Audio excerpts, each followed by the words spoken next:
very varied career. He was a player, I think, at Shrewsbury and Crewe. Billy Davis gave him his first start in coaching as a youth coach at Preston, 20 years ago. Along with Brown. There you go. And he's had a kind of great career from there, meandering through Derby and I think Wolves, and he was in America, worked at New York Red Bulls. You know the link up between Red Bull and the 49ers Enterprises and Andrew Kavanagh, so you can see where the fit it's come from, he's become available because of his departure from Goodison, quite highly rated, I think, at Goodison. Do you know, he was right in the middle of that whole sort of storm of things going badly wrong, ever not his fault, but he was caught up in that, and where fans were deeply unhappy with the ownership, and it must have been a really hard place to try and do that director of football job, because there was so much non-football stuff going on that was getting in his road.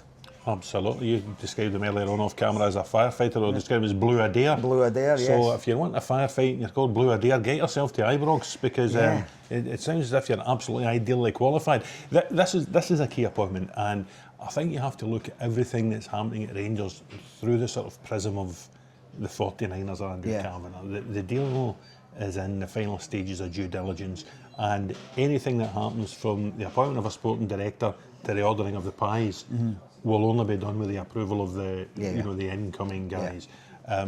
Kevin Thelwell's CV, probably the fact that he has worked in the Red Bull organisation, that will suit, I would imagine, the incoming owners, and the structure is now being put together off the field, so that when the deal goes through, they will then look at the position of manager, and then the hard work begins, putting a squad together for that new manager. And time is not on their side. Listen, it's football, time's never on your side. But I think the first Champions League qualifiers that Rangers would be involved in, I think something like the 22nd of July. So we're not quite even at the 22nd of April yet, or are we? We probably might be, actually. You've got 3 months from here to sounds a lot, probably isn't a lot in football terms for the work they've got to do. Because there's still 5 weeks of the season to go.